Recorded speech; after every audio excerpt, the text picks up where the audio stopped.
Welcome, everybody, to another edition of the Tougies Take podcast. We are back again, well, most of us, because Endurance has slept through his alarm. But have no fear, there's still three of us today. I am joined alongside Mr. Sin for the win. Yes. And joining us this time out, one of our fellow broadcasters over at sportsgamer.gg, BMajuh, on the show. Brandon, it is great to have you here as my voice is already given out. Yeah, man, great to be on the show for the first time. I always love tuning in. I've been wanting to be on here for a minute, so happy to join you and Sid, and I'm ready to get started. Let's do it. Yeah, well, we lagged on getting you on the show, but we have some good topics for you to join us on, and yeah. A lovely special occasion as over the weekend, and this will be probably the main talking point of the show. We'll see if we just get into it now and see where it leads. Who knows? Maybe we will. But over the weekend, probably the biggest talking point within our scene was the reception to the NHL's Gaming World Championship, the GWC, and given all of our experience within the eSports scene, Endo included, you popped up into my chat when I was streaming on Saturday night, and you're just like, I have so many thoughts, but I don't know where to air them. And I'm like, I know the perfect place, because I know Sin and I have plenty of thoughts on this as well. Yeah, I mean, it's just one of those cases of I'll compare it to our fears about the Ovechkin, right? Is he going to gradually decline, or will there just be a steep fall off? And it seems when it's come to the NHL esports scene, all of a sudden it was just this steep fall off. And this is the GWC, which is supposedly has been the largest showcase essentially of NHL esports scene. And the venue that they had it at, just I completely forgot it was happening. Mm-hmm. Another thing, lack of promotion. It was just an epic fail in every single way. Yeah. So for those that missed it, the GWC North American side of the tournament, because they still have the World Final portion, the NA versus EU thing, took place this weekend from the NHL store in New York City. Leading to some images where they were essentially just set up in a corner of this store. Optics are a big thing, yes. Very big thing in a situation like this. And I don't know if they could have picked a worse location, but they would have had to try. Setting up a table in the middle of your shop is pretty low compared to what we've seen really across the board in the NHL esports side of things. When the GWC first started, it was 2018? Yes, 2018 if I'm not mistaken. Yeah, I think so. Heavy investment in that first tournament. The hype around it was awesome. I was on Twitch already at that point. The hype around that tournament was great. You had memorable moments as well from the early days of the GWC. I hate to say it, Nuge, but he is involved in the most memorable moments. Yes. I still say just kidding to him as often as I can, especially when we play FC Pro Clubs. He's a factor of memeable content. For a guy that, the soundboard stuff that we have him on, he's a very memeable dude at times. But yeah, oh dude, that is still one of the funniest moments in esports. And shout out to the other guy who doesn't even, I think Grizz. Wait, Grizz. Yeah. Thank you. Yeah. Also not Grizz Goal, but he doesn't even play NHL anymore. Yeah. Graz did go. It is Graz. Graz, that's what it was. Graz, He yeah. went into. I don't even think he does that anymore. But he did go into like kind of the F1 esports scene. Yeah, I saw in that. that type of league there, and was very, very good there as well. So, which is interesting because he was probably one of the first to have kind of success in the early days of the GWC, only to then just be like, this really isn't a long-term thing to focus on. And I think in the subsequent 5 years or so, especially this year, we have seen a lot of people take a step back. Particularly from our experiences with Sports Gamer, just within a calendar year of February 2023 to February 2024, we saw a heavy exodus of talent from the scene on both sides, both North American, including the dissolution of Entourage, who won the Sports Gamer World Final in February of 2023.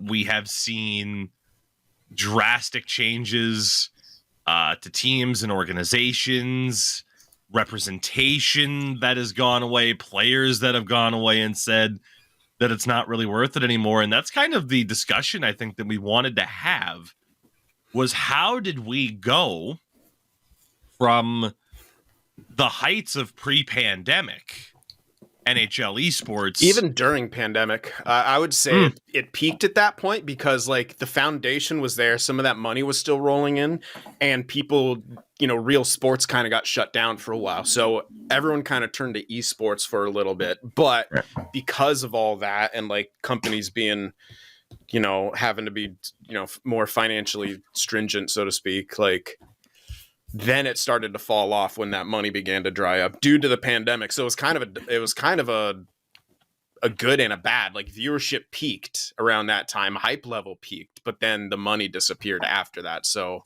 yeah, it really declined after the pandemic kind of hit.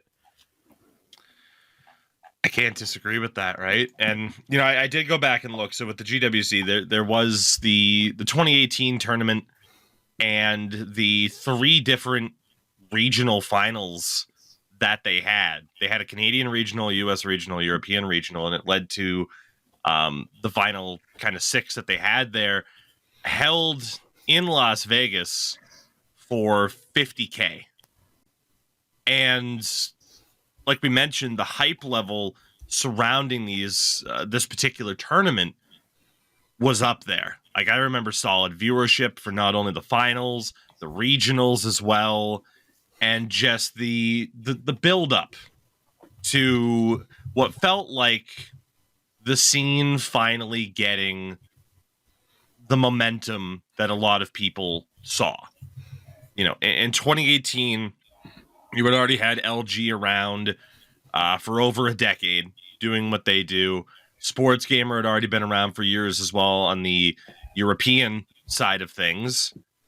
And you just started to think, okay, here's this momentum. Where's this going to go?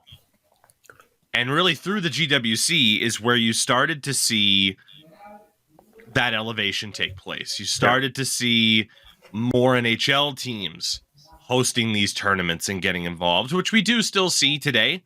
The Sharks, Caps, the Isles are still very much involved in the scene, but in that time, we've seen the Montreal Canadiens representation fall off over the last couple of years. We've seen the Tampa Bay Lightning representation fall off. And like I said, it's all kind of wrapped up into one in terms of like, okay, how did we go from that hype level to this, to where orgs have dropped out, players are retiring from the game, in air quotes, and the GWC isn't being played at a big esports arena in Las Vegas. It's being played next to merchandise in a store. I don't even know how to approach, like, how did we get here? I guess the best place to start would be for you guys. Where do you feel like for you, in terms of the peak of the esports scene, what kind of timestamp would you put on that? Like, where did you feel we were like, oh, okay, this scene's finally taking off and going places?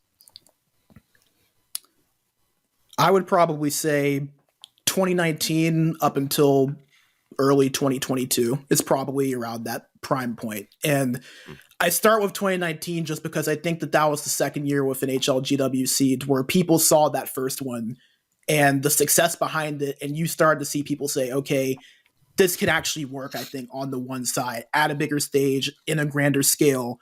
And that's also where we start to finally see NHL organizations on the Sixers side of things really start to invest. That's when we saw the Capitals come in around 2019. We saw the Isles come in, the Sharks come in around 2020, 2021.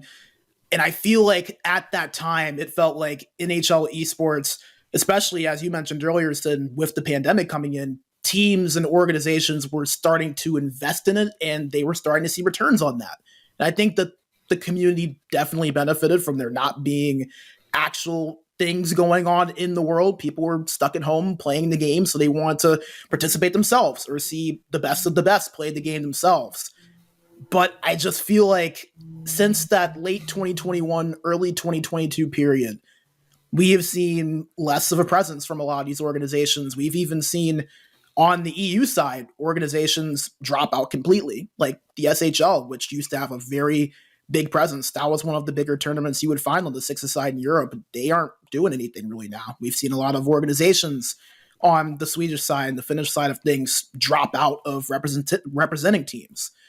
And it just feels like since that 2022 point up to where we are now, there's just been a slow but steady decline.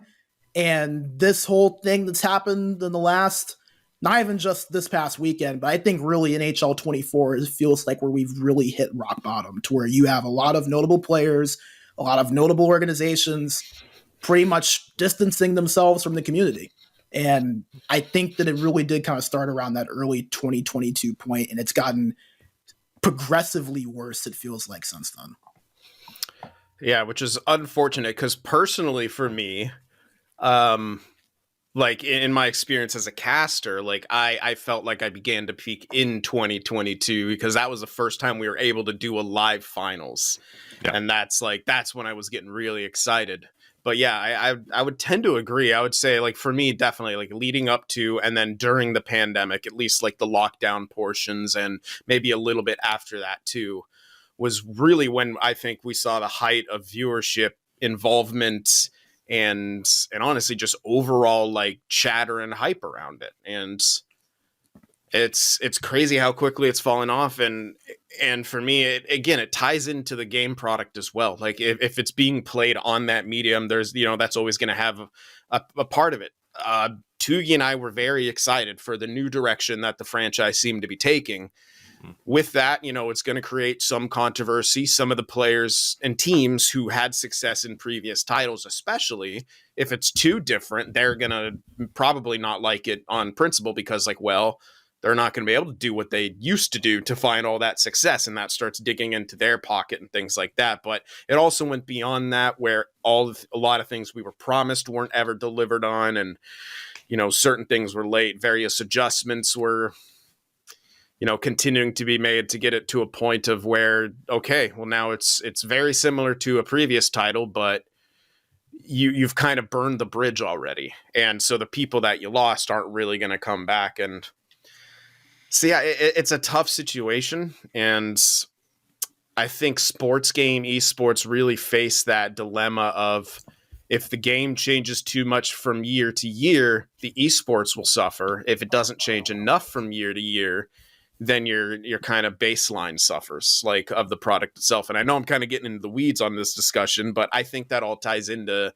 the esports side of things and how that's going to be affected. And I think it's very clear with Entourage falling off and then, their top players trying to play with another team and then just being like, no, I don't like the game right now, I'll retire. What they should really said is, I'm just going to take the rest of the year off. We'll, check back in next year. But yeah, we've really kind of felt it. you know, when especially like, I mean, everyone's felt it, but casters especially. I think when you start noticing like either work starting to dry up when it seemed abundant at what point, and you can pick and choose what you wanted, or pay beginning to dry up. And both of those things have sort of happened on the production and caster side of things. And there's some really good talent either moving on or just stepping back. Right.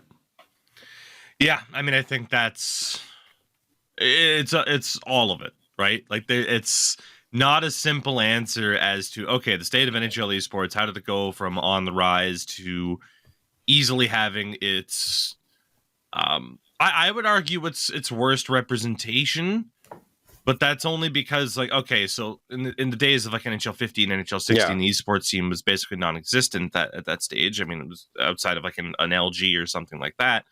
But you know, I guess some people would still argue it's like, hey, there are still these tournaments where people can make money, and something is better than nothing. Remember Gamer Saloon? Well, it's funny because, you know, at the end of the day, like, it is still nice that, like, the GWC, for example, exists. Yeah. Right? Like, it's nice that it hasn't completely gone away, even if the experience or prestige behind it has completely fallen off. Like, at the end of the day, it is still a money-making opportunity for the, you know, the super high-end talent within the game. But like I said, there's so many different layers to this. And I think back to when I saw that picture, my initial response was, it's three things that have kind of caused the bit of a fall off at this point. And those three things that I had labeled were the pandemic, for as positive as it was, I feel like it created a bubble. I feel like it created unrealistic expectations of those on the outside who all of a sudden were looking into the scene and saying, oh, here's the potential and it can only grow from here, as opposed to looking at it and saying, no, that's the high end. Because you don't have anything else to do, because people are at home, that is the level at its best at that point in time that with proper care you could grow into. Instead, I think, whether it be certainly the NHL themselves, whether it be certain NHL teams, outside organizations, I think all of that is factored in to, again, there just being that, I can only use the term bubble, where I just think they saw it as a scene that was already complete instead of a scene that was on the rise and needed that extra foundation to be built to make it sustainable long term. Another aspect to that pandemic, for me, is the community itself.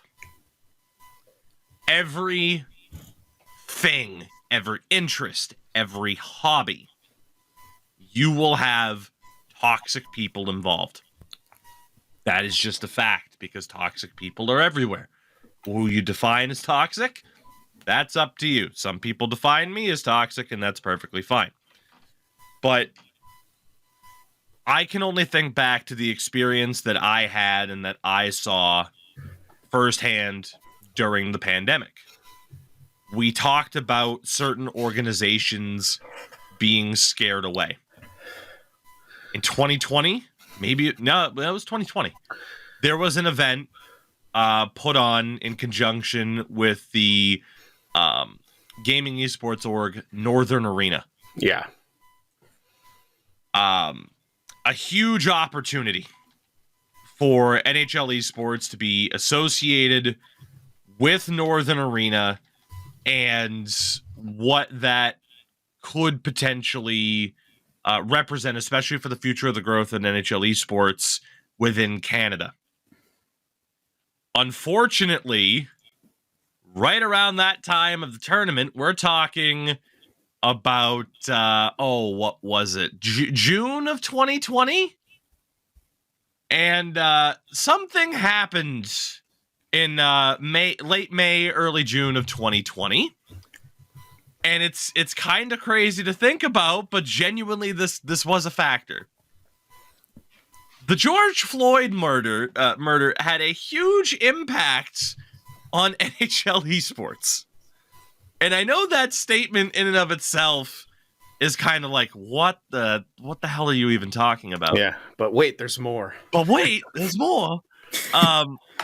So this tournament, when a lot of protests were going on, the decision was made to postpone games for one night. And the fucking backlash that Northern Arena faced from a good portion of people complaining about their games being delayed, I think left a long-lasting negative mark on the community. I think that made the worst impression it could have possibly made. And when you're talking about the esports scene, if it's not the top of the top, fucking your Counter-Strikes, your League of Legends, whatever the fuck, when you're talking like within the NHL esports scene circle, to make that much of a negative impression, that's going to circle around. That's not just going to stay within Northern Arena being like, I don't know. No, sponsors see that. Yeah.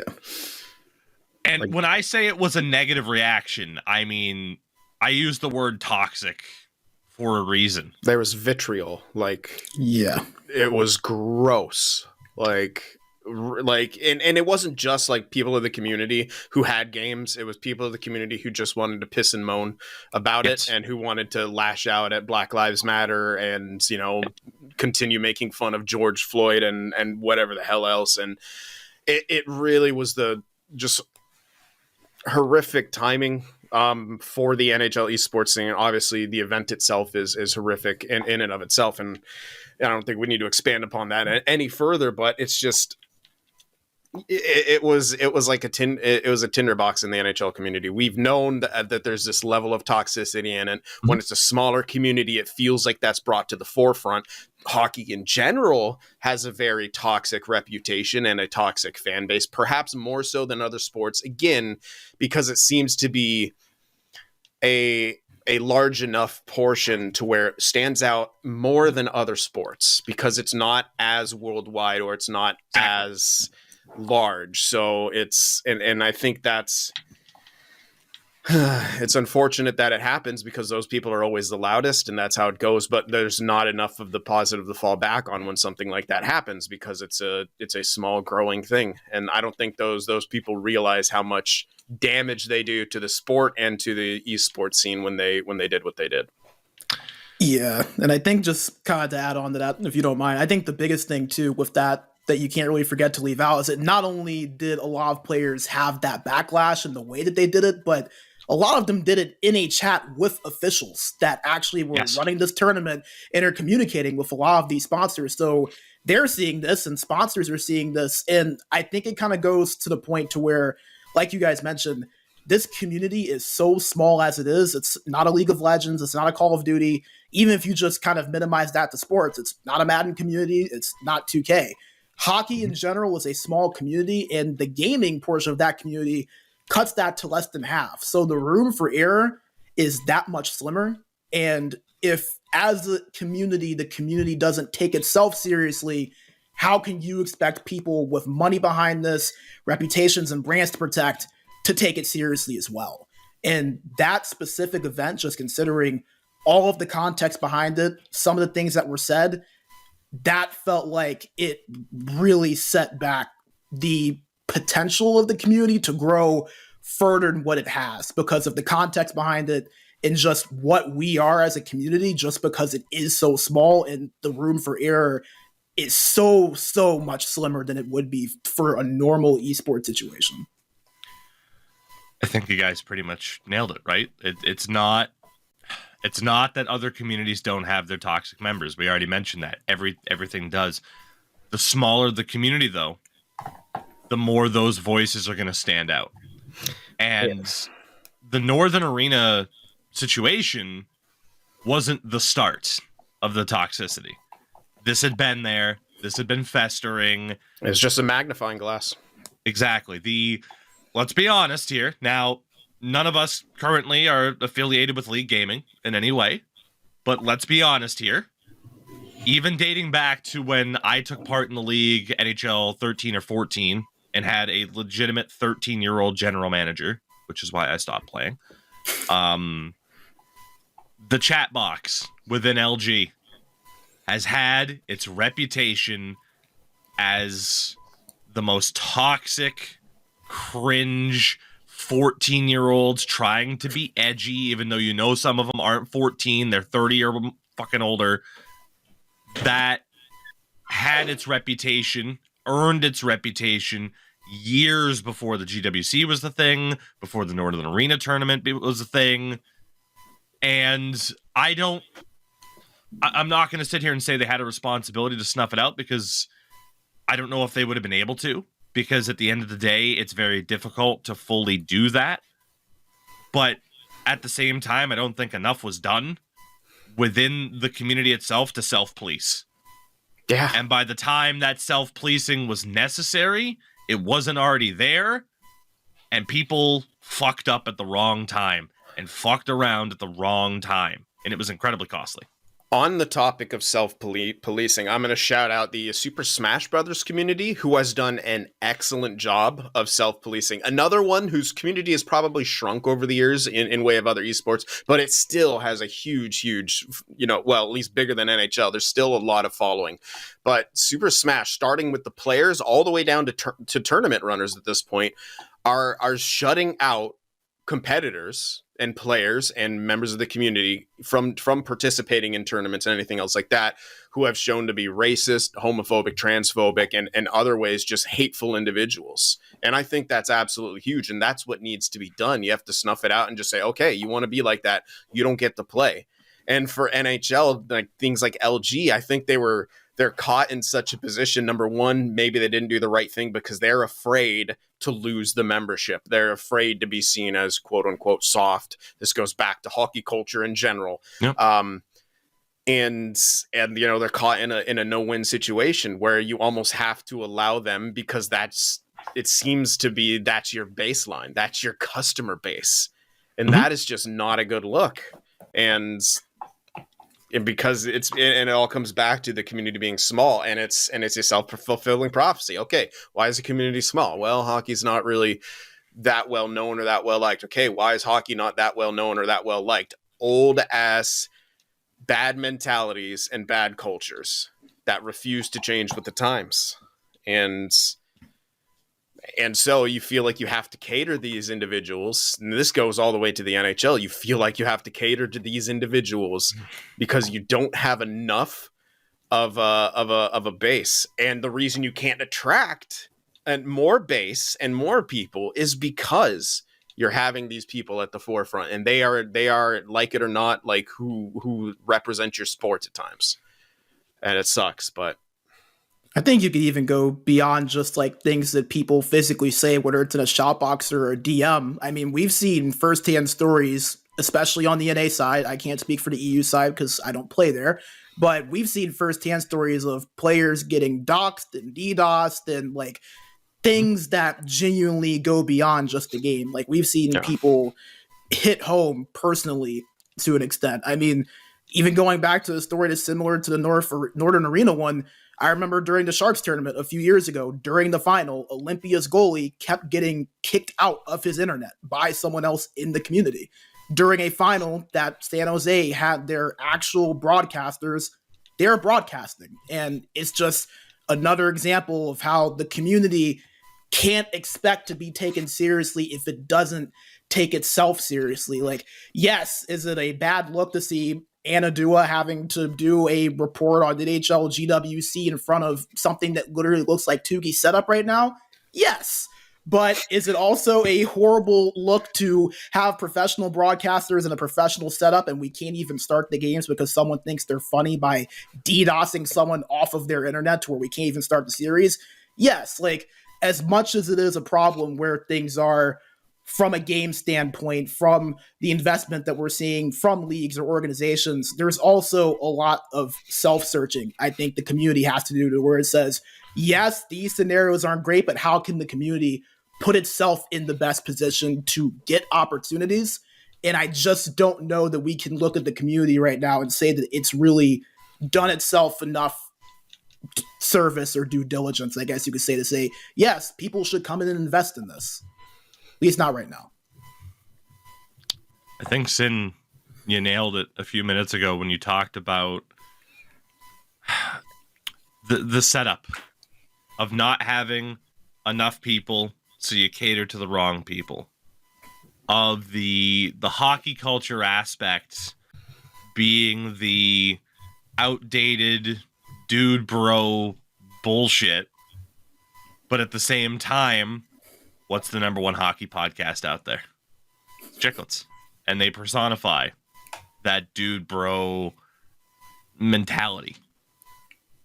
It's just interesting to look at in terms of that whole situation. And again, I want to reiterate, like, the Northern Arena toxicity that we're talking about here wasn't the first instance. Like, it was a symptom of a larger problem that is still ongoing. The thing about that is that it surprised no one. And I think that's important to note, that it surprised no one, but we're pissed that it happened because you fucking idiots. You couldn't have chosen a worse time to be an absolute prick about things. So in the aftermath of that, you know, we talk about the pandemic creating a bit of a bubble where organizations, NHL teams were looking at this as, oh shit, this is what it could be. And then when it's not immediately at its peak, they start getting cold feet, if not immediately kind of bow out of things. You talk about the toxicity as well. So it's not just, because like you mentioned, Sin, it's a numbers game. Like with LG, hey, we have the biggest user base. That's all people care about at the end of the day, right? When it comes to sponsors, orgs, whatever, it's all about the numbers. So LG was incentivized to not police as hard as they could have because it was beneficial to them. I don't necessarily blame them for that. That's just the way fucking business works in the culture that we have. It is what it is. But you look at all of this, the pandemic bubble, as I'll deem it, the toxicity of the community, and then you get to the video game itself. And, you know, in talking about what the NHL series has been over the last however long, right now, if we're talking NHL 18, excuse me, it'd be NHL 19. 2018 was the first year of the GWC. If we're talking NHL 19, it's not the end-all be-all, but the average Metacritic rating for NHL 19 is an 80. From a reviewer score, it's a 5.3 for a user score. You look at NHL 20, and you see where I'm going with this, I'm sure. NHL 20, critic score, 70. User score, 3.9. NHL 21, critic score, 72. User score, 2.4. NHL 22, critic score, 71. User score, 4.6. Bit of a bounce back year. Yeah. NHL 22. I think that was defensive skill stick year, wasn't it? Yeah, I think so. Yeah. Fuck yeah. NHL 23, critic score, 71. User score, 3.0. This year, critic score, 71. User score, 3.3 for NHL 24. Better than I was expecting, considering what we've seen. Yeah. In Yeah, I fairness, thought you were gonna say it 91 too. reviews on that. So again, it's Ah. not the biggest sample size or anything like that. It's just going off of Metacritic. However, so you factor in all of this: the pandemic bubble, the toxicity, the effect that's having on what the viability of the scene is being viewed as, or how it's being viewed.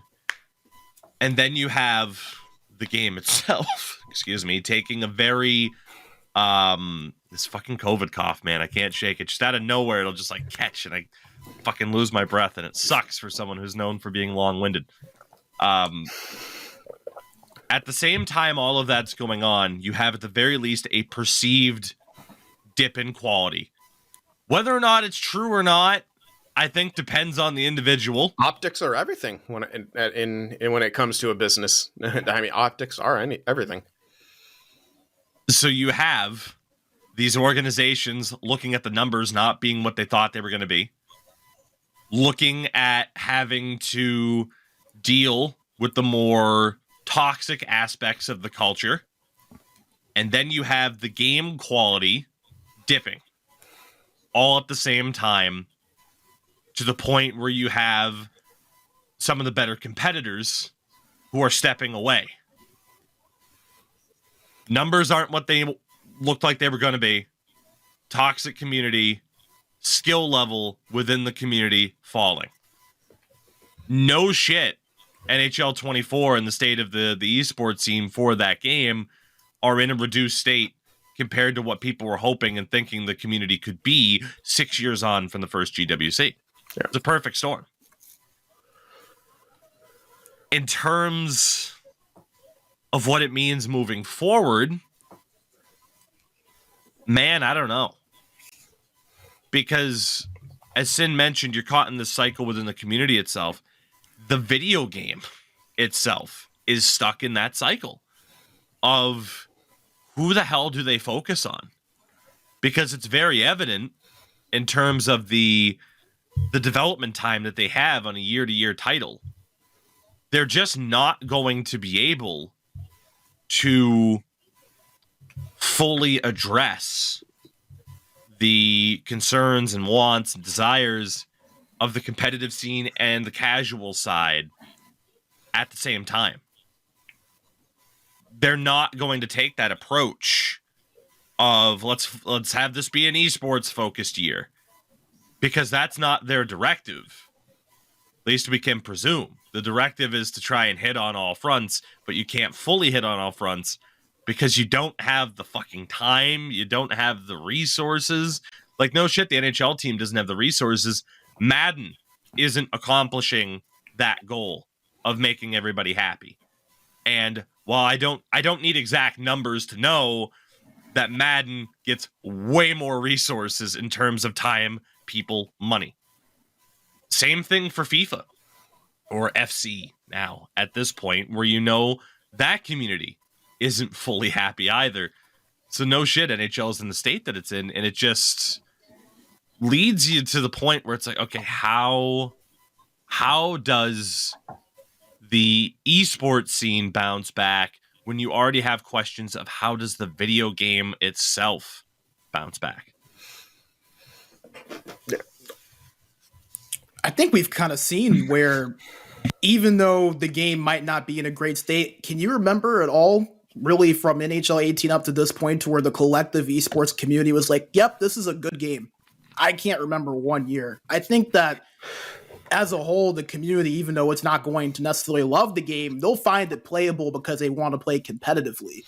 It's just that for whatever reasons you may cite, NHL 24 specifically this year, players do not seem to want to play it. And I do think that maybe a lot of the wholesale changes to this year might have something to do with that. Some people love them, some people don't. This game plays drastically differently from any of the games from the past 10 years. But it's interesting because it just seems like, even though by year the games themselves may not be seen as great, they may not be seen as quality, and there's a lot of reasons to that, like you just mentioned, Tougie. But in the past, up until this year, it didn't seem to have that same correlation with how many people participated or how much investment esports had. Like it's a very tricky thing because it feels like this year more than past years, the game is really taking a toll more on the high end players because you have guys like Entourage that just said, I don't want to play the game. I don't want to spend 9 months grinding the game. I'll retire and probably come back in a year or two. We didn't see it to the same extent, it feels like, a few years ago, even though we saw it a little bit. It feels like this year on both ones and sixes, it's been a mass exodus more than the years prior. Yeah, and I wanted to kind of bring up the state of the game and the state of the community when it comes to gameplay. It's that the community, I think, needs to decide what it wants and be honest about what they want. Because no matter what, the game's trash. So they went in a completely different direction, which should, create. I was hyped about it. I'm not gonna lie. I think implementation could have been much better, but I think a lot of the changes were really good. The pressure system being one of them, because from an outside viewership standpoint, if you're watching a sixes game where the two teams are trapping and collapsing the whole game, that's not necessarily appealing to someone who's just trying to get into it. It might be appealing to someone familiar with the competitive scene, but I thought the pressure system would add a hell of a lot more excitement. And early on into the season, Tougie, when it had been tweaked enough to where I think it was in a really good spot, we had some exciting conclusions to periods, to games, exciting shifts. And the more it went on, the more they kept tuning it back to NHL 23, because that's essentially what they did. They tuned the pressure system to a point where it was a non-factor in competitive games, where people could just play the way they played in NHL 23. And then it went back to, I don't know what I'm going to get from this cast. These two teams, it could just be boring.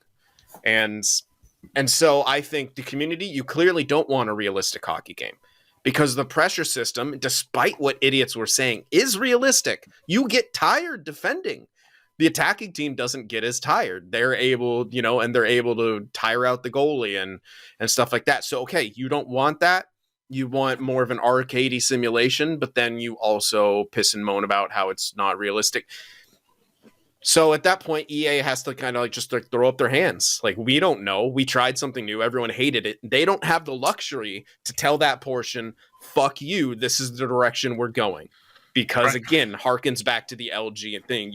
This is your base. Like, it feels like this is your base, and you cannot afford, that level of, exodus, essentially. And yeah, it really sucks. And I think there's perhaps a big kind of gap between what a more casual person enjoys, like me. Like, I'm competitive, but I'm not a competitive player because I'm simply not good enough. I love the pressure system because it reminded me of what I like about hockey, is that you work hard, you forecheck, you force turnovers, you get rewarded. And it's not just a skill of you, it's a team-based thing. And I think the NHL in the community wants a situation where you can 1v5 or you can just dominate based on pure skill, and that's simply not always the case in hockey. But if you want that to be the case in esports, then be honest about that. Say you don't want a hockey simulation, you want a hockey arcade video game. And because we don't have that. Yeah.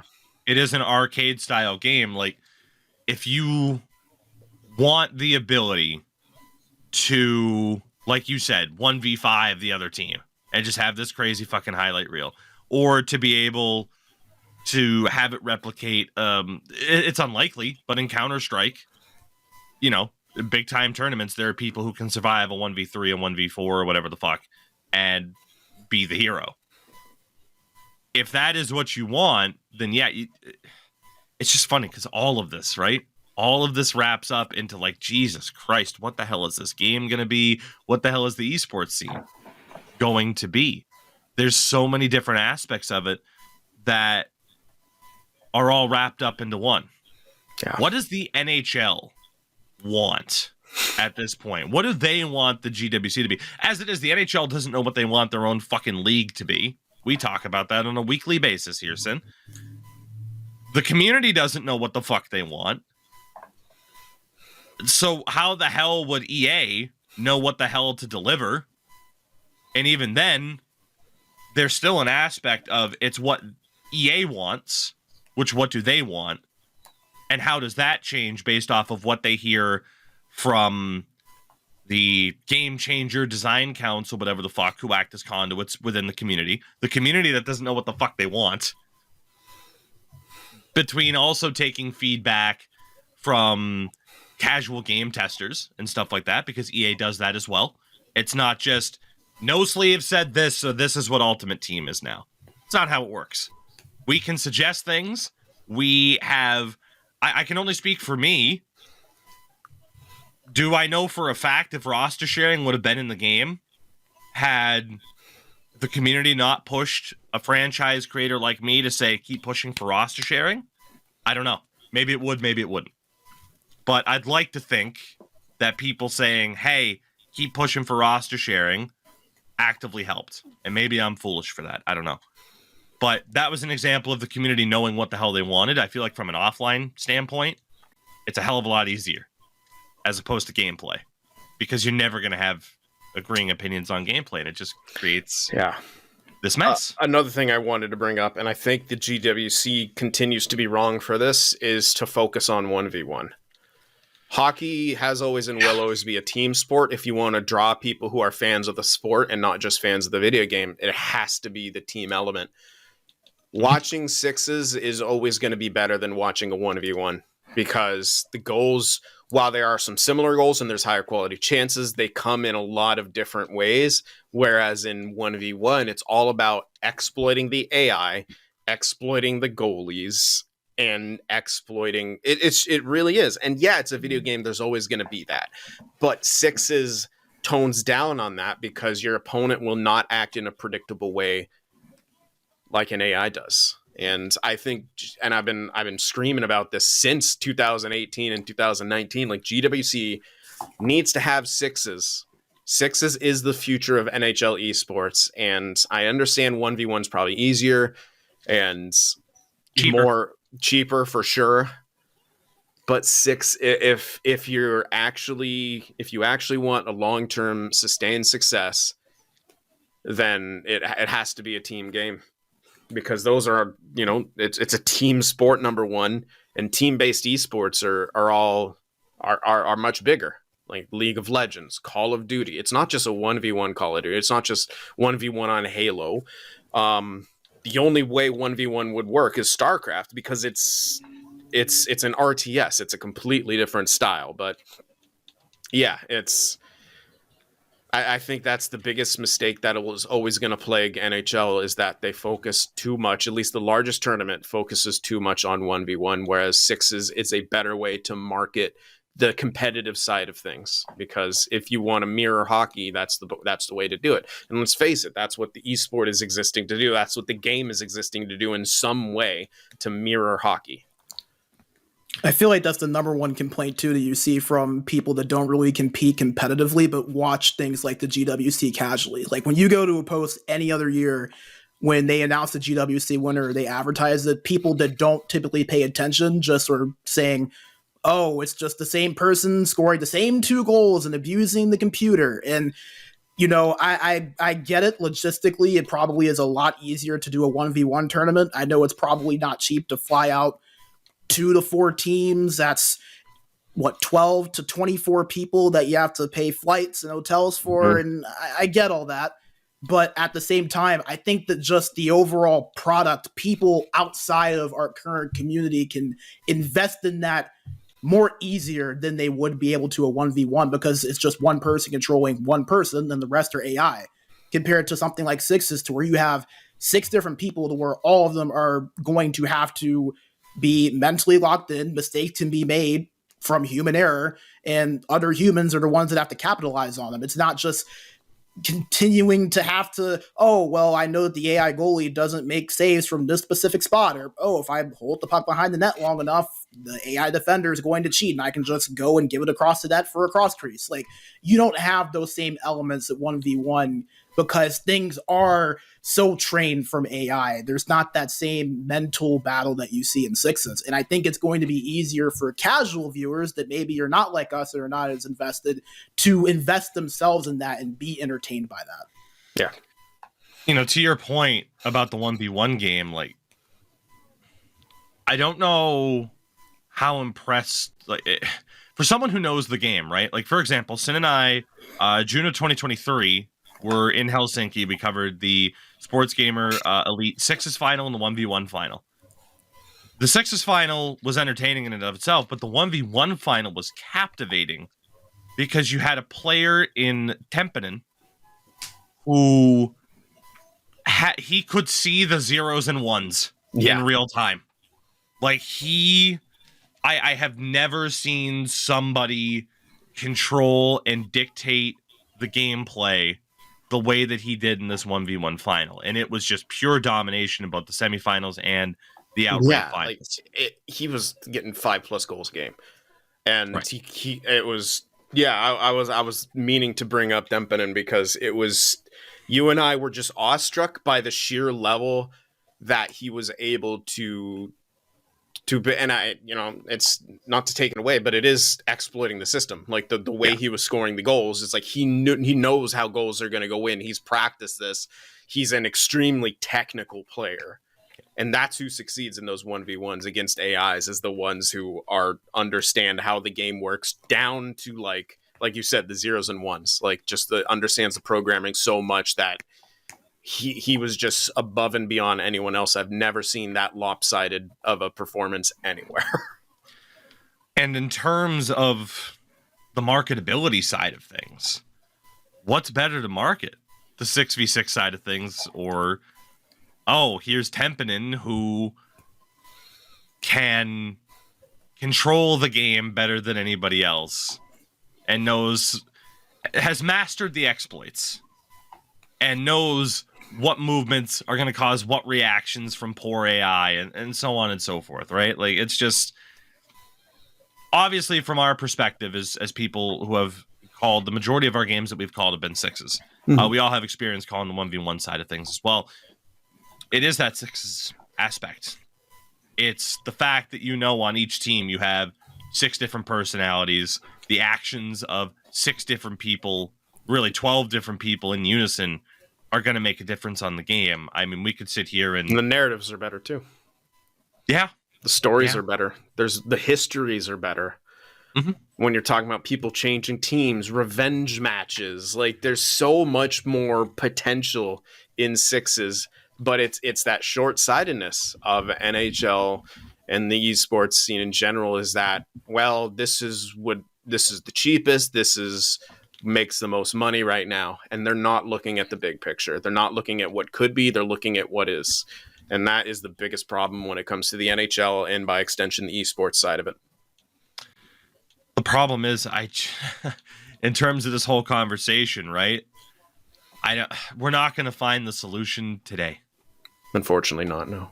We're just not. Like that's the real frustrating aspect of it. Is that at the end of the day, it would be so great to be like, okay, here's the solution. But as we've discussed, it's such a multi-layered issue that there is no, okay, this one quick fix and the whole thing is fine. All of it is dependent on all of the different factors that we've talked about at this stage. And, it sucks, right? It sucks. Like, when Sin and I started at Sports Gamer 4 or 5 years ago. Longer, yeah, because April of 2019 is when Sin and I were already friends at that point for a year or so, and we had been talking about wanting to get into esports commentary, and it's like, well, do we hit up LG? Hold on. Do we hit up... I know exactly when we started because I have the DM, but continue. There you go. It's like, do we go the LG route? Do we go the Sports Gamer route? And in April of 2019, that was the first time that I got invited out to Vancouver, and Kenu, who is behind Sports Gamer, was also there. I planned on talking to him anyway. Coincidentally, we ended up on the same floor of the hotel that EA put us up in. So we spent just so much time kind of talking about things. And while Brody, who's one of the main heads behind LG, was also there, we had our conversation, and that's fine. We didn't get that same level of talking point, and it was that time with Ken where I'm just like, okay, I think this is the direction that we go. Which I still think was probably the best decision for Sin and I. Because otherwise we would have ended up in a head-to-head situation with no Sleeves and Grizz, with no guarantees of who would have been the ones in those spots. And, you know, admittedly, there have been times where I'm like, it would have been cool to have that experience. But at the same time, I'm happy for both, you know, Sleeves and Grizz to have gotten the experiences that they have earned and deserve. And I'm happy that those have been there for them. And I'm very fortunate. I to put it this way, Sin's certainly not going to say, no, we should have gone the other direction, because, I mean, Jesus Christ, here we are 5 years later, and you're on the verge of potentially moving to Finland.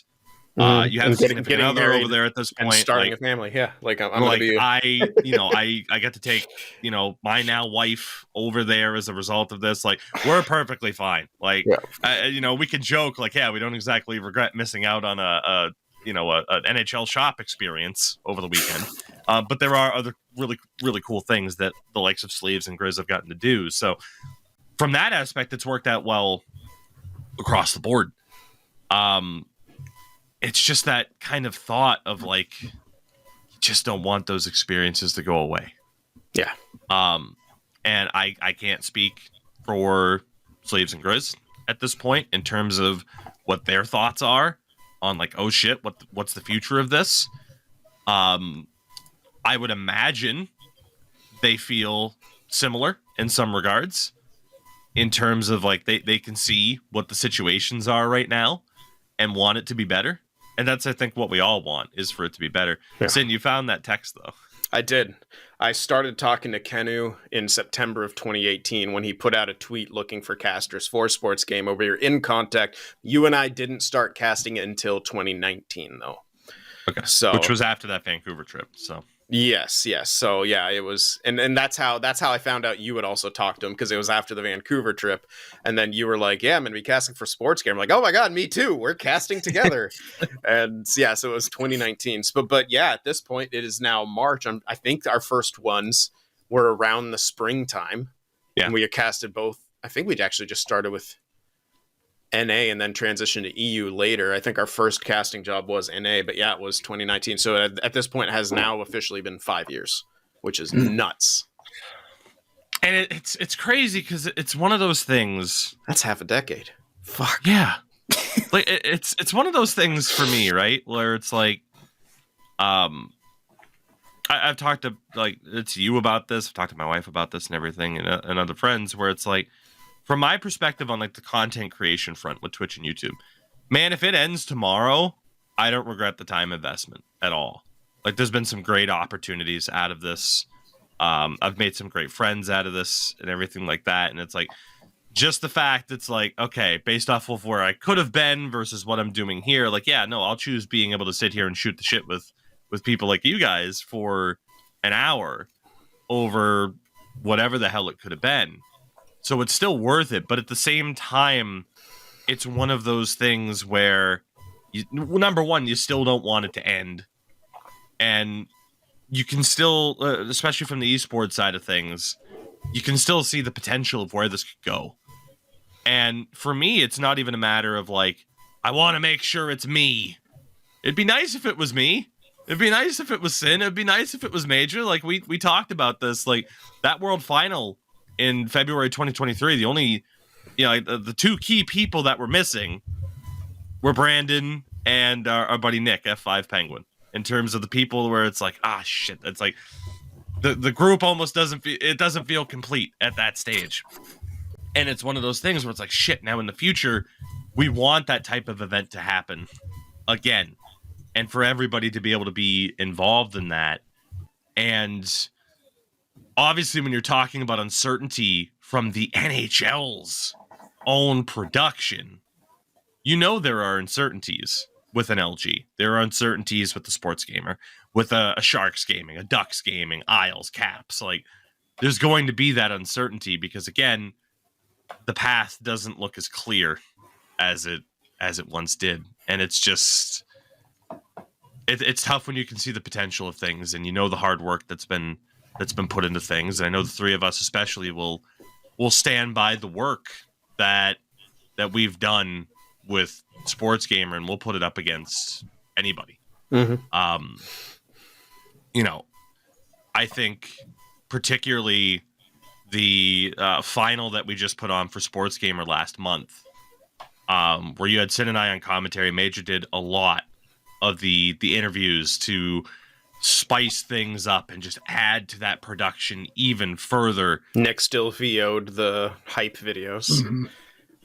Like, genuinely, it's like, here comes the congratulatory pats on the back here, but it's like the work that we put out, it's just, you hope that it leads to furthering the scene. And that was the point of, Sports Gamers fucking swinging for the fences shot of that world final, which, our buddy Justin Crease Police put out a tweet around the time the whole GWC thing was being discussed, essentially saying, like, the standard with images from the world final. And yeah, like the fact that you still have an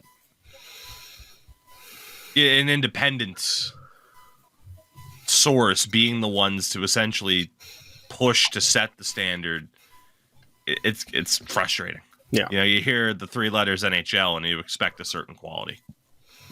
And when they're not putting that on, how do other people put that on? It's a tough call.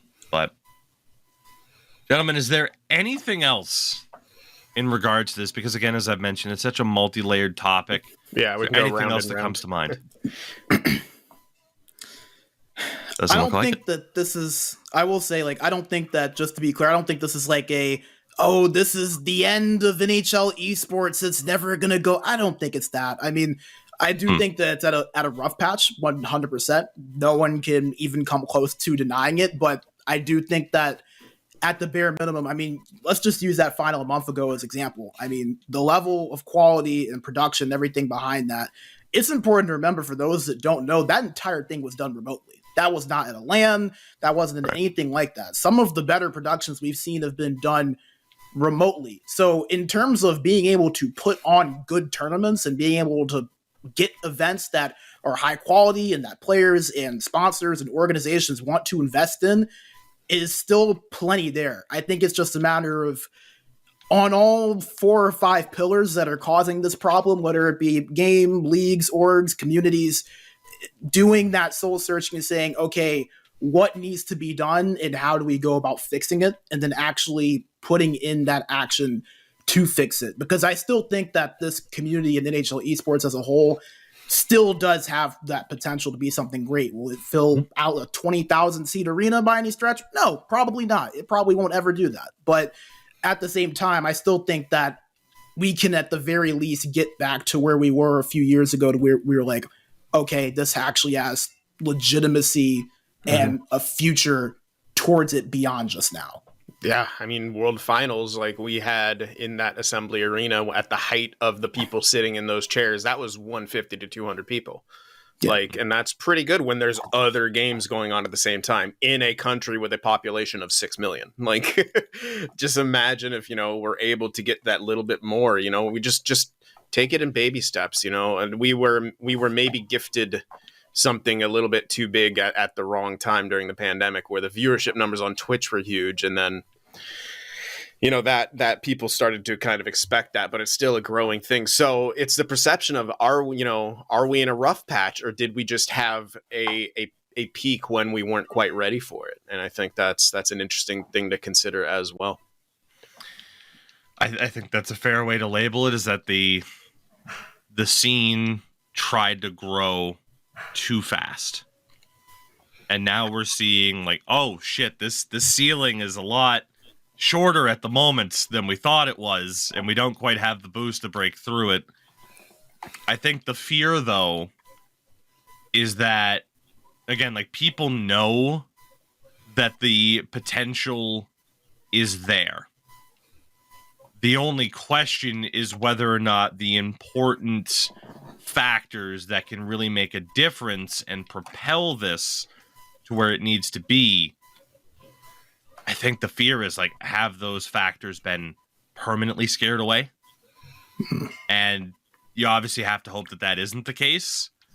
But with how small the scene is to begin with, I think it is a factor, right? Of just like, oh shit, like I think maybe some companies and some things, but as you know, going back to BMajuh's point of everyone needs a soul search, community needs to decide. It's like if they want this to work, then show that you've matured and grown as competitors and as people. And then you will be able to attract back some new ones. Some are gone forever, but there's others who I'm sure want that opportunity to dip their feet back in. I mean, Northern Arena is a Canadian-based thing. Hockey's still the biggest thing in Canada. You can get back some people, but take it as a learning experience. Yeah, for sure. Obviously, you know, we're all intrigued to see how it plays out from there. It's one of those conversations, especially where it's always going to feel like, oh God, there's something we're forgetting, isn't there? Do we have viewer questions to end on a high note? We do. We do have some viewer questions here. If you guys care to partake. Absolutely. Happily. All right, cool. This first one comes from AJ. It feels like a personal shot at me. What do each of you do to stay in shape? Not enough, AJ. Not enough. I'm in college, so I have to constantly walk around campus. So that's pretty much the extent that we go to. A lot of walking typically day to day. But And you're also young and have good metabolism, you dick. I'm turning 23 in July, so I've only got a few more prime years left. So. Jesus. I'm 10 years older than him. For me, I have to do a lot more. I go to the gym a few times a week, and I take days that I'm not in the gym. I'll go for like an hour-long walk, and I'm still a little chubby. But I also like fucking food, so. Here. Yeah. So for me, it's funny because this kind of ties into another question that we have. So I'll segue to that here in a second. But it ties. So in terms of how it ties in, I like being active. Whether it's something as simple as taking the dog for a walk. I live in Maine. It's a very outdoorsy state. I like to take advantage of getting outside, hiking trails, stuff like that, when the season calls for it. In our experiences in Finland, Sin and I have gotten to play a lot of floorball. It's floor hockey, let's be honest. And if I had the ability to play that 2 to 3 times a week, I 100% would. That would be great. However, that second question comes from a bouncy. What's something about your job that realistically is super insignificant yet really grinds your gears? He gives an example as he drives a Zamboni driver and mentions that people are very selfish. Like the worst aspect of this job that isn't necessarily insignificant, but just to kind of spin that off, is just that idea of like as a content creator, it is 100% about the grind.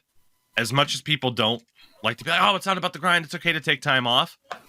Like 100%, that's what it's about. It is very difficult to take that time, that personal time, and be able to, the work-life balance. It's very difficult because you work from home. That work PC is always right there. It's like, okay, what are we doing right now? Okay, my wife's going out with friends. What the hell am I going to do? Am I going to take that personal time to walk the dog? Am I going to do this? Am I going to do that? It's like, well, I can render out these videos. I can schedule this. I can do this. I can do that. That's easily the worst part about this is to make sure that you take that personal time and properly take care of yourself, essentially. Like, yeah, I'll be the first person to always just be like, yeah, no, I know. I'm bigger than I want to be. I've always been a bigger guy. I was a bigger kid. At least you're anyway. tall. Like I was 6'2" in 8th grade. Jesus. You know, and kind of capped out there. I think I've grown. I'm about 6'3" now. So I mean, I've only grown an inch since I was 14 years old. But you know, it's just one of those things where it's like. Sorry to cut you off. Did you fucking go through puberty hella early? Like, are you one of those guys in 7th grade who was fucking shaving already? I knew a guy like that who had a deep ass voice and was shaving in 7th grade, and I'm like, I got the deeper voice early. I didn't get the fucking facial hair genetics though. It's all fucking neck beard. So, but yeah, at the same, generally, it was one of the early height things. And the problem was I wasn't even the tallest kid in my fucking class. There was another kid that was 6'4". Jesus, fucking dickhead. Yeah. So, all right. The question was what about your job grinds your gears? So what's something about your job that's insignificant yet it grinds your gears? I took it to not be a super insignificant part, but to just kind of transition that from one question to another in terms of the whole staying in shape question. So I will say, Sin, for you especially, what my job is. I do like 3 different things. That's fair, right? And you know, it could be something insignificant or it could be something significant. Why not? We're always down to change the question. Yeah, I don't know. I feel like when it comes to the stock trading in particular, everything feels significant. The things that, like on days where like just the market's flat. It feels like a missed op. It feels you get pissed because on the way I trade, it's just like those days don't help me. I'm not an investor. I'm not like, okay, cool, consolidating. I'm just holding. It's like, no, I need it to move up and down so I can make money either up or down. Like, and so those are, it's a day off. But the way I trade the market is that like, I want that volatility. I need that volatility. And sometimes there just isn't that. And it can be for long periods of time. Sometimes there's a slow melt up, which is you can trade off that. And I do things to kind of capitalize on that. But yeah, it's like a day like today, the market was just freaking completely flat, fluctuations of like 20 to 30 cents on the SPY ETF. And I'm like, I can't do anything with this. Yeah. It's kind of similar, though. Brandon, I'll throw it to you in a second. It's kind of similar, right? Like a flat day of just not much happening is okay, but it feels like it's horrible. Mm-hmm. Like for me, just scheduling out a video, whatever the hell, skip the stream, whatever. It's like, I didn't do enough. Some comparisons there. Major, what were you going to say? So since I don't work full time and I'm a full-time student, I'm going to answer this from more of a student's perspective. And I think the number one thing for me that comes to mind is that as a college student, especially as you hit that 3rd or 4th year and you get closer to graduating, it begins to feel more and more like you're doing a ton of things that you don't need for something that you do need. Yeah. And what I mean by that, for those that are not getting my gist, is that you have to take a lot of classes and fulfill a lot of requirements and do a lot of different assignments that will not matter to you once the semester is over, but you have to do them to get to that end goal of actually graduating. And for some people, that's not needed. Not every job or aspiration requires you to go to a 2 or 4 year school. Everyone's path is different, but like for me, I want to go into broadcasting professionally. So I kind of have to give myself every advantage I can if I want to do that. And a part of that is getting a degree just because of connections and job searches and things like that. So it just kind of feels like the older you get and the longer you are in school, the more classes you have to take that you probably are going to look back and be like, I really didn't need to learn the Pythagorean theorem, but it gave me a lot of hell for a good 4 months. So that's probably the number one thing. So, and I think probably most students would probably lean towards that way. But I just got to say how stoked I am that you know what the fuck you want to do at age 22. That is huge. And a lot of people, myself including, did not have that luxury. I had an idea of what I wanted to do, and it was a very low percentage idea, and clearly it didn't work out as I am not a rock star.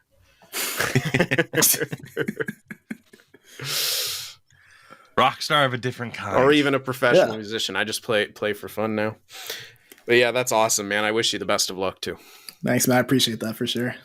It's just funny because like when you said that question, I like really got to thinking about it, and I was like, that probably is the number one thing, because I definitely feel like every time I get up in the morning and I go to school, 5 of the classes I'm taking out of 6 of them I mean, it's like, am I going to use this in a year? They're just getting that Not. sweet tuition money off you.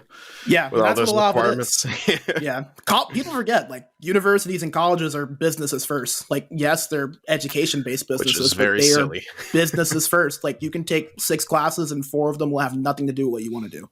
Yeah, That's what screwed a family member of mine out of a college degree for criminal justice, but they needed to take this advanced algebra course and just couldn't do it. They just couldn't do it. Their brain isn't wired to do like that type of mathematics. And it's one of those things where it's like, oh, cool. So because there's this aspect that has nothing to do with what I'm going to be doing, kind of screws you up. That's a whole nother hour-long discussion of the education system in America, isn't it? Yep. We'll have Major back on for that one too. We'll just start out the podcast with playing the Education Connection commercial from like the late 2000s. Oh my god. Or that one of that dude standing under a streetlight yelling at you for not getting off your couch and going to college. Oh god, I forgot about that one. Well, to really introduce our friend here to the joys of this podcast and the random questions we get, our next one comes from Scroopy. I've been reading my kids the Animorphs book series, and it made me think, if you were an Animorph, what would your battle animal of choice be? Mine would be a saltwater crocodile. Dude, I loved the Animorphs when I was gonna kid, say, man. experience with that series, anybody? Fucking loved it. I don't even know if they're still making them. Did you ever read? I know it's not really your time, BMajuh. Did you ever read the Animorphs book? I did not. That was a little bit before me. That was like, what, late 90s? Yes, my childhood. Yeah. And you were not born. You will not shame. Just keep fucking stabbing me in the back. Yeah. Just keep driving that knife in deeper there, buddy. Yeah, so my battle animal of choice would be a Bengal tiger, because they can kick a lion's ass in a fight. They can kill crocodiles if they want to. So I'm killing you, Scroopy Noopers. Just saying. Oh man, So in terms of this book series, it wasn't my like go-to series of choice as a kid. I read a couple of them. A reminder of what some of the Animorphs was or were. One of the lead characters. Oh no, he was the lead character. Jake, his was a tiger. Let's see. We had so Rachel fucking cheated. She had an elephant or a grizzly bear. You don't get 2. I'm still curious how she got the grizzly bear. Because, all right, so for background for BMajuh, how they acquired their power, they got this cube from this fucking alien. And by having those powers, what it allowed you to do was essentially touch an animal. And, like, through an amount of time, you would, like, absorb their DNA. And then you can transform by focusing. It takes, like, 30 to 60 seconds to fully transform, but you could only stay in the animal form for up to 2 hours, I believe. And if you stayed in any longer, you would be stuck as that forever. That was a whole like B story through the series. One of the dudes stayed as a red-tailed hawk, and he was fucking a red-tailed hawk for the entire series. Like Tobias. Tobias in like book 1. So fuck your character development. You're a bird. Oh, you got to go live in someone's barn attic. I have to read this You just should. for pure curiosity. Now, Start with like the first books, because it gives you like the whole backstory and how it came to be. Yeah, that's actually amazing. I love that. Oh man. So the problem is, it's the term battle animal. So it's like, obviously you'd want to pick something like Sin did, where it's like, oh, you're good to go, right? You're not really losing any particular battles. At least the odds are quite slim. For me, I just want to be something cool. You know? I just want to be something cool. And there is no cooler animal. Say it with me, everybody. There is no cooler animal Shoebill stork than the shoebill stork. Jesus. God, I need to see one of these in person. It's the coolest goddamn animal. Like, you don't get the nickname of the Murder Muppet without being a cool fucking animal. So look, I might not survive against a tiger, But you look like a dinosaur. but I look like a goddamn dinosaur. For those watching on the video portion, you will see now. Look at this fucking thing. It's a pterodactyl. Look at how intimidating it looks. It looks ridiculous, doesn't it? You wouldn't fuck with this thing. But then You don't have to fight. You're a deterrent. exactly. You're Right? the It's like, NHL oh, enforcer. I am the John Scott of the animal kingdom. But then at the same time, as intimidating as this thing can look, it can also look like a fucking goof. And that's what it is. It doesn't look real. It looks like a goddamn cartoon. So yeah, you know, you can take your Bengal tiger and shove it. I'm gonna flap my wings and make a sound. It legitimately sounds like a machine gun when it makes like its noise. It's one of those animals that like a child makes up in its head. It's like it's cute and fluffy for me to hug it, but also it'll murder you and it sounds like a gun. Yep. The coolest fucking animal. So Major, your animorph of choice. I'd like what he's having. Like, just the combination of, like, that thing just looks like the epitome of mess around and find out. Like, Right? it genuinely does. Like, it doesn't look intimidating. It doesn't look like it'd be able to do anything. But, like, if you come near it and just piss it off, you don't want to know what's going to happen. Like, that is about, like, it is like the Matt Rempe of animals almost. Like, it comes out of nowhere and it just fights every damn thing in sight. Like, that's it. Like, I have to choose that now. I didn't even know they existed You have until a convert 5 minutes ago. But to the now, cult now of I've Jubil. been converted. I've been converted. Yeah. I've done it. For the record, there is one at the Tampa Zoo. And if I ever plan to make my way down there, I'll hit you up and say, meet me in Tampa. It's not that bad of a drive for you compared to me.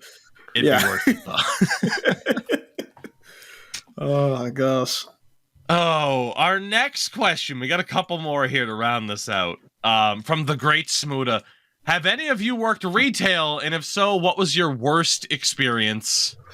I won't give his example because it's gross, but you can read it on the Discord. Major, any retail experience? So I've never really worked retail. The closest thing I got you to lucky fuck. Yeah. The closest thing I ever got to working retail was like working at my high school store. And that really doesn't count as retail because all of us are just 16, 17-year-old kids. But there's really not any worst terrible... humans on earth. Yes, but we were all equally horrible. So it kind of offsets a little bit. So Gotcha. I don't have any specific retail stories. I have plenty of friends that have them, but Fair. you know, it's one of those things. God bless the people that work retail because you have to do a lot of stuff that you really don't want to do and you don't get paid enough to do it. And you have to deal Like with a lot college. of people. Yes, exactly. It's like college. So you're literally living like college. You're living it. Yeah, you're living it. Yeah. You know what's funny is I told this story on stream the other night. My wife being a teacher, obviously, opens up opportunities like whether or not she puts on like a school concert or anything. Her being a music teacher, it's like I'll go and help her out with that. But if there's events going on at either the elementary school, the high school, or whatever, oftentimes we'll go. So this past week, the high school drama club had a performance. And she's like, oh, do you want to go? And I'm like, yeah, sure, that's fine. So I'm watching this performance. It was very good, by the way. It was one of those things where it's like only one person you could tell was really nervous and had trouble like projecting their voice. Yeah. But if only one person's struggling with that, then like that's a damn good performance for high schoolers.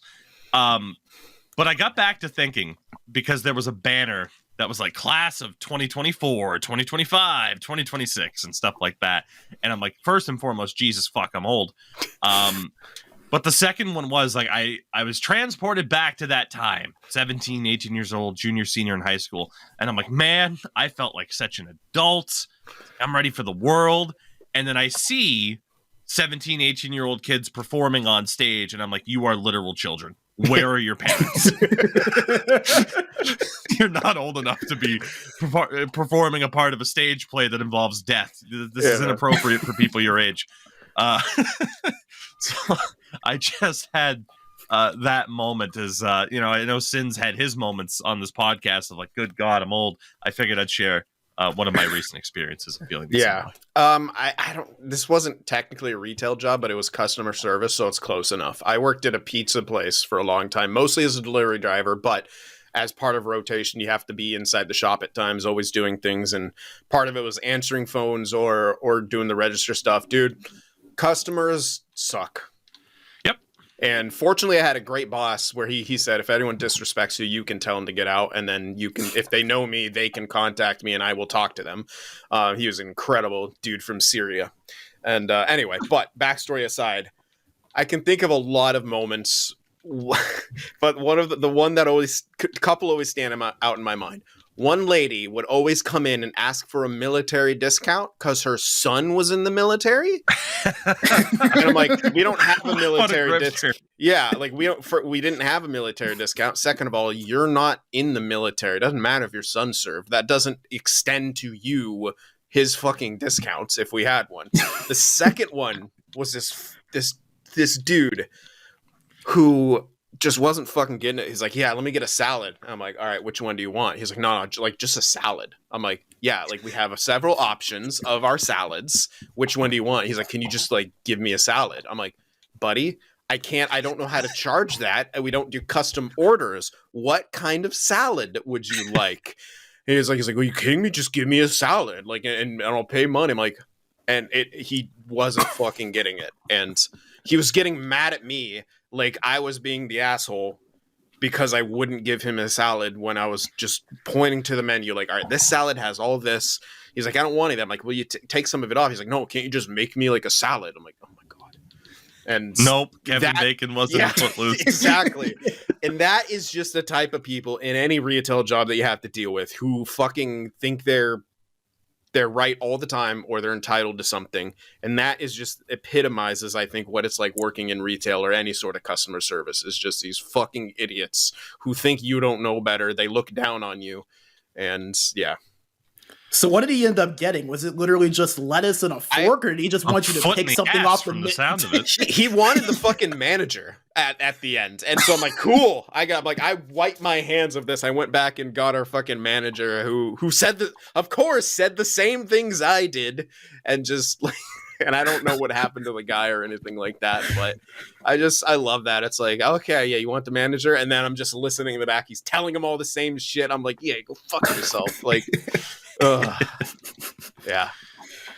It was a fun job, though. I'm not gonna lie, man. Delivering pizza in a middle class town at some places upper middle tips.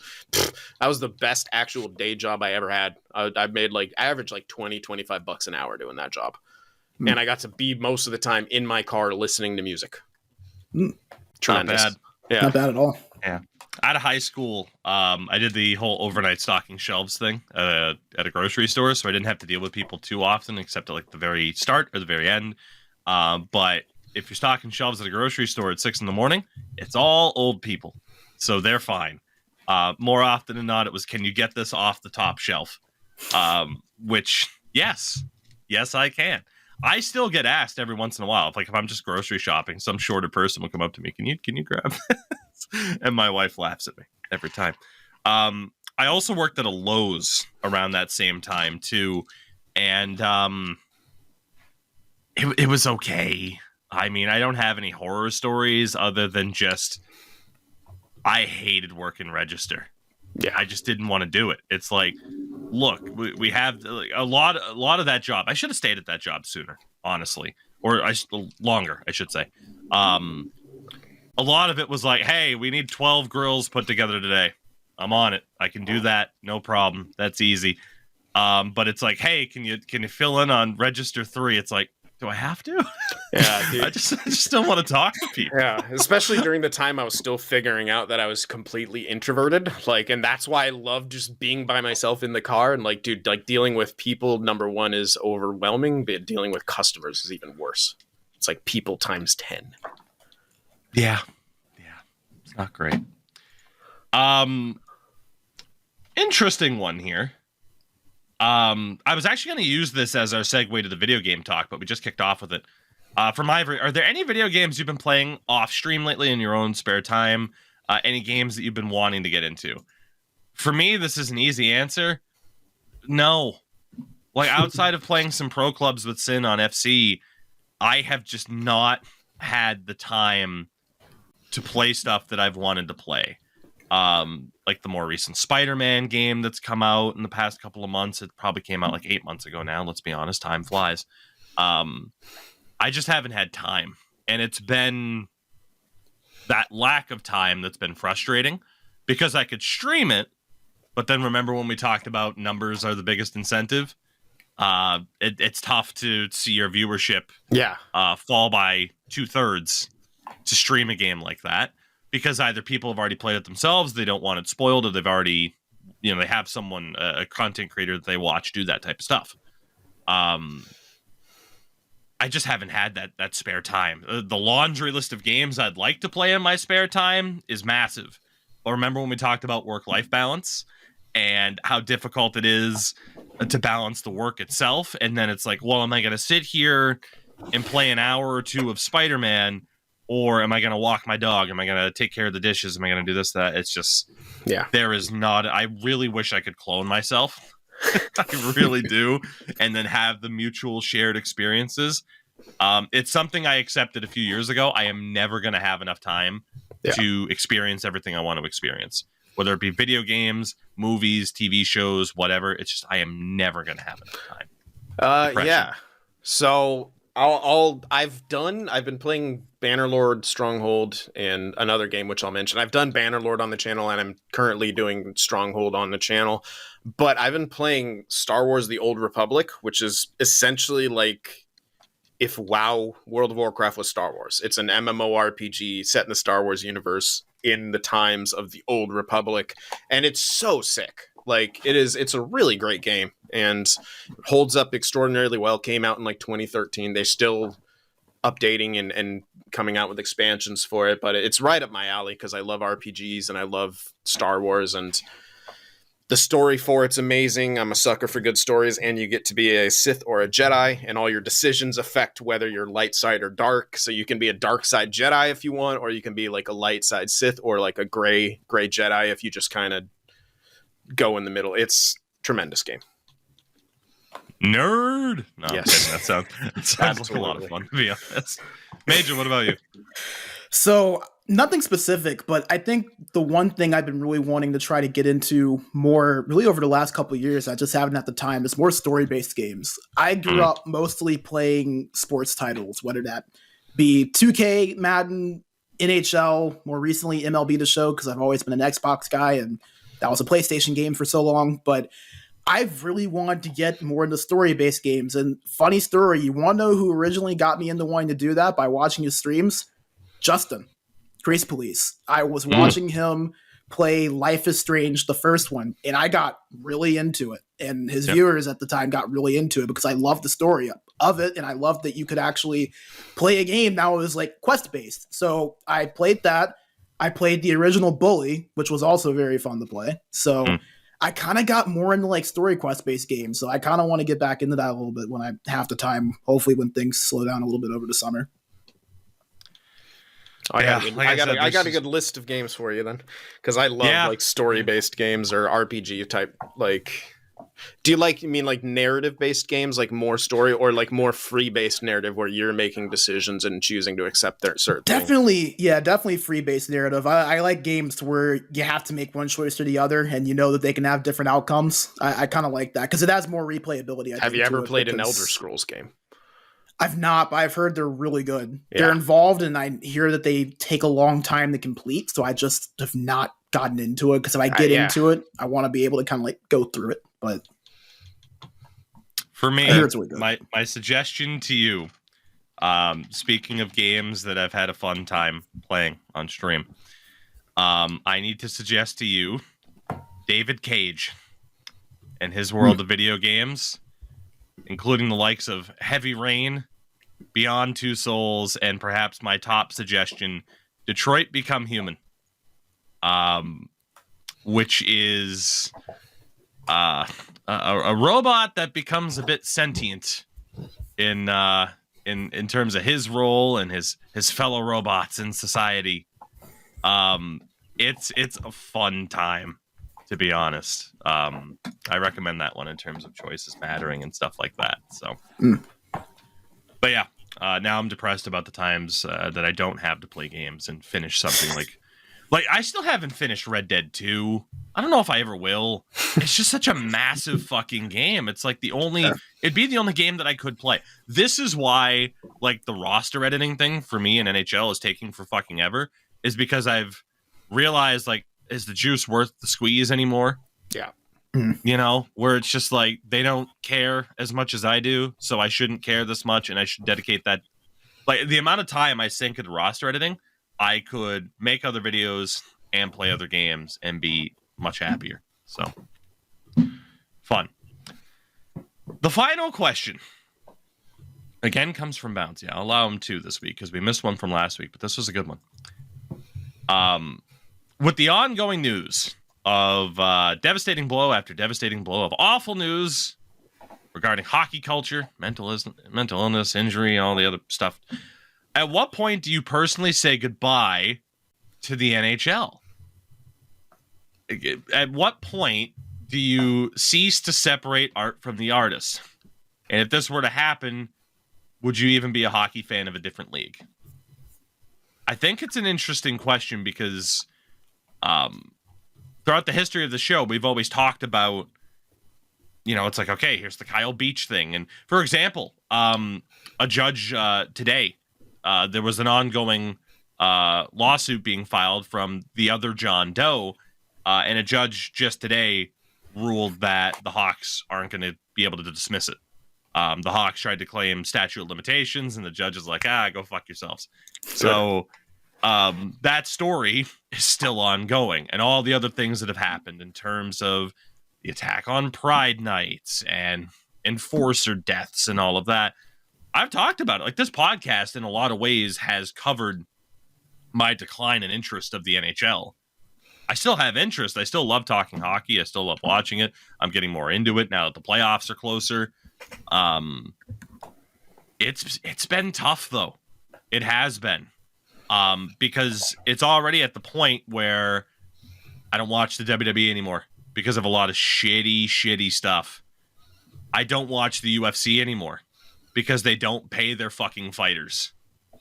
And they just won a lawsuit that's going to allow them to continue, or they settled.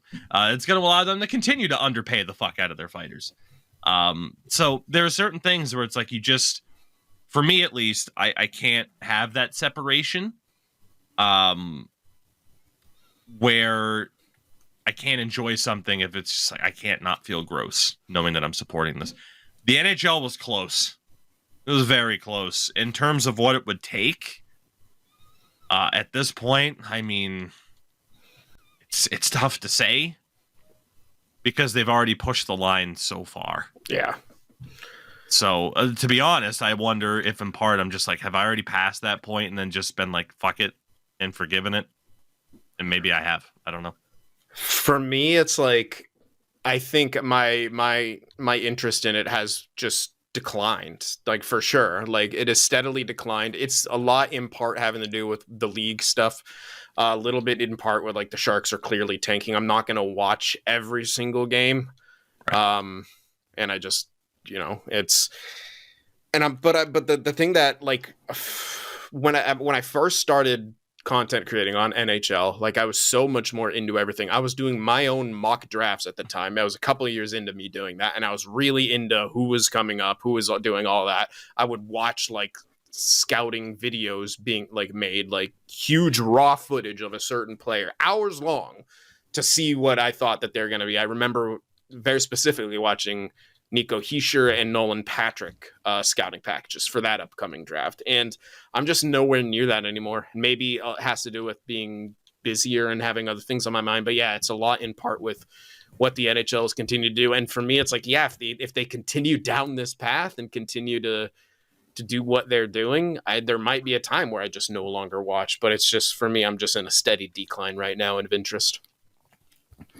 Yeah, I think that's pretty on par of how a good amount of people feel. And I think that when you said that question, the number one thing that did come to mind for me, even though I don't really watch it, is WWE, with all of the crap that has gone on with that whole thing. Because I've seen a lot of people that I know that are avid wrestling fans like you, Tougie, that now refuse to watch WWE just because not even just product or quality of product, but just morally they can't get themselves to sit down and watch a 2 or 3 hour program knowing the stuff that happened, and not even just the stuff that happened, but the reaction to things that have happened. And I think that's really the trap that, the NHL has gotten itself in as a league. Not necessarily just the things that happen, but how they react or just their lack of reaction to things that happen. And I think that's really the number one, like, you look at this whole Chicago Blackhawks thing, and Blackhawks fans are going to hate me for saying this, but I personally think the fact that they came off of a scandal that serious to where somebody that they knew did what he did, was allowed to work with children, then impacted a child by doing those same things, got to get rewarded with the number one overall pick and get arguably the best talent of his generation, is absolutely disgusting. There was little to no punishment that actually affects that organization. The money that they had to pay in a fine is nothing to that family's pockets. Things like that the NHL does or does not do, those are the things that push fans away.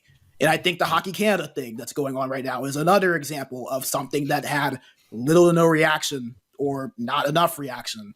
And I think that that's kind of more what it comes down to. It's not even just the things that happen, but just what the steps are after those things happen. Because the NHL, if there's anything that it is really bad at, it is at either reacting properly or reacting at all. And it feels like more and more people are getting pushed away from the sport that we all love and all enjoy, and in our opinion is the best sport in this world, are getting pushed away because of lack of proactiveness on really serious stuff.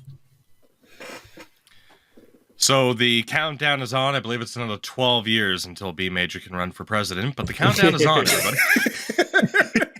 You have my vote, sir. I appreciate it. Gentlemen, with that, anything else, or shall we call it a day? I think this was a good show. Yeah, thanks for having me on. I enjoyed it. Yeah. So, you know what I'll do, by the way,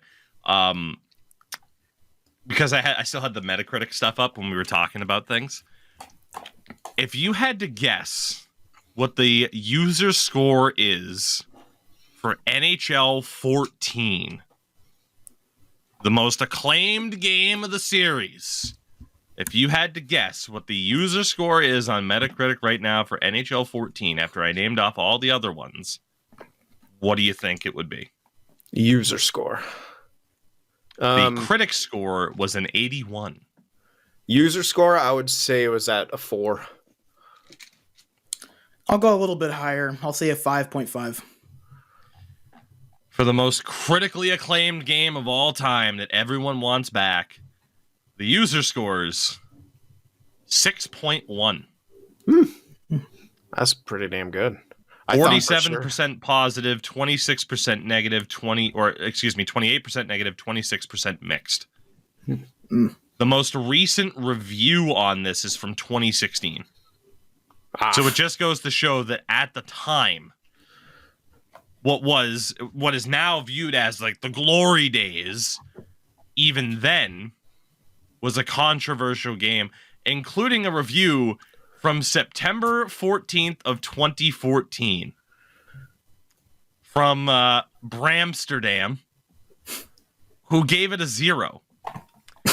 This game is a massive piece of junk. The controls are awkward, clunky, and just plain frustrating. If you enjoy spending hours upon hours learning the controls, then by all means play this game. I can't believe they don't have a better tutorial system when the controls are so complex and clunky. Besides that, every online game results in a massive lag fest playing versus people. The AI is also incredibly stupid. For example, I just finished playing a game. I went in on a 2-on-0 and my AI winger skated behind the net. Sorry, man. EA is just a terrible gaming company that makes inferior products. Don't spend a dime on this junk unless you enjoy frustration. Yeah, honestly, if we've gone back and played it, which I have, and I know we even did it together in the tournament. It's a good game, but like it's not what people hold it up as. It really isn't. Now, what if I told you that review I just read was for NHL 24? You'd believe it. It's not. It's for NHL 14. Okay. But I would. Yeah, I mean, everything I just said, people complaining about the controls, the game being frustration, the AI is dumb. 10 years on, we're still there. I think the thing too is that something that those two games, and correct me if I'm wrong, because NHL 14 was actually my first NHL. Correct me if I'm wrong, but both NHL 14 and NHL 24 are two of the EA games that pretty much completely overhauled the controls. Like, there were massive overhauls, I'm pretty sure, on both of those games, because that's around the time where EA started to transition more to the offensive skill stick, I think. And I could be wrong on that. But so skill stick was introduced to NHL 07. Wow, that's a lot earlier than what I thought. Okay. Yeah, so that was introduced in 07. But this was the time where they were tweaking a lot of things in regards to skating, especially, which did affect the skill stick and the offensive output. Because 12, 13, and 14 all feel like completely different games. Yeah. 12 is incredibly fast, agile. 13 is a lot more grounded, heavier, I would argue, realistic skating in terms of player momentum. It's very and 14 inertial. is like the in-between. Yeah. So I have a question, if you guys don't mind, since I was not around during that time competitively and you guys were. Did you ever hear people say that the game wasn't realistic enough or that it was fine? Because that feels like a lot of times where now everyone's saying, oh, the game isn't realistic enough. It needs to, like, it's a game, da-da-da-da. That has always been a talking point. Yeah, because that game does not play realistically to real-life hockey. You can use one player and just deke your way through all five skaters. It's always been the case. And yeah, they've never been realistic. And hearkening back, like, dude, if I went back and watched my old like Be a Pro videos from like NHL 14 and NHL 15 on old gen, because 15 on Xbox One was a disaster. Like I'm constantly bitching about the AI. I'm constantly bitching about how things aren't realistic. And I still do that to this day if I'm playing, like, because that's how I want. That's what I actually do want, is that realistic. But yeah, that's always been like a complaint of people. Yeah. I did a page search for the term realistic. This game is not realistic at all. You do see hits in the NHL games, but not as many hits as this, not even close. The hitting engine's a lot of fun, perhaps not truly realistic. It's unrealistic in trying to be something it's not. Unrealistic hitting. And the hitting is unrealistic. So people really hated the hitting in NHL 14 back in the day. That's kind of crazy, because I thought it was pretty damn well. It's fun. It's probably fun. Isn't realistic, and I'm trying to think back to the time. But yeah, you were clobbering people if you had the right build. Yeah. So it just goes back to the community has to decide what it wants. That's what it all goes back to. And you're never going to get a majority consensus on that, but you do need to at least get a certain percentage that will at least accept what they're getting and decide what it is that they want. And it's not going to happen. No, acceptance is a tough thing for this community. Yeah, that's one of those things that isn't going to happen. It's like it's impossible for them to make everybody happy. And the problem is the side that's catered to will be happy and rub it in the face of people who aren't happy about it. And those people will continue to double down and be pissed or just go away. And the NHL can't risk that. And the community itself is so fragmented too, because you have the 1v1 people that want something completely different from the sixes people who are going to want something completely different from the offline people. Like they're 2-3 different communities within one community that is already small. Yeah. I wonder if we ever need separate tuner sets, which I keep plugging, and they keep telling me maybe in the future. Well, that's the perfect way to end the show. Yeah. On another depressive note. BMajuh, I want to thank you again for joining us here, especially on relatively short notice. This was a hell of a lot of fun. Yeah. Do you have anything to plug, promote? Obviously you're not really in the content creation scene, but what do you got going on?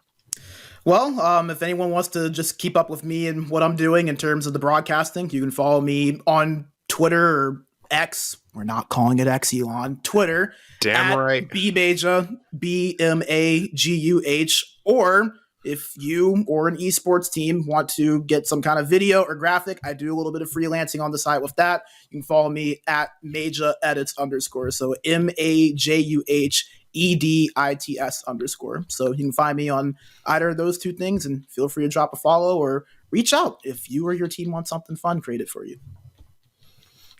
Sin. Yeah. Yourself, what do you got going on here?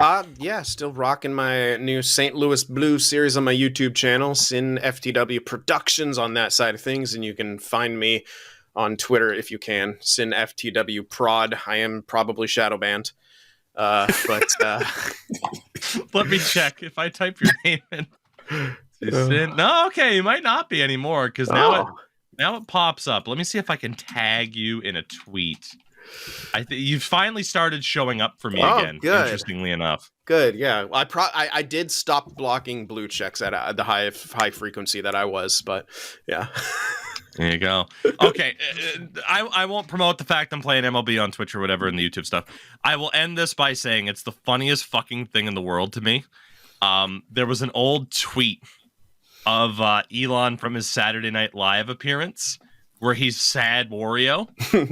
And so many people were dunking on him in the comments that he nuked the comment section. Oh yeah. That was the it was from the satire magazine that I follow, Hard Times. They were absolutely ratioing him on his own tweet.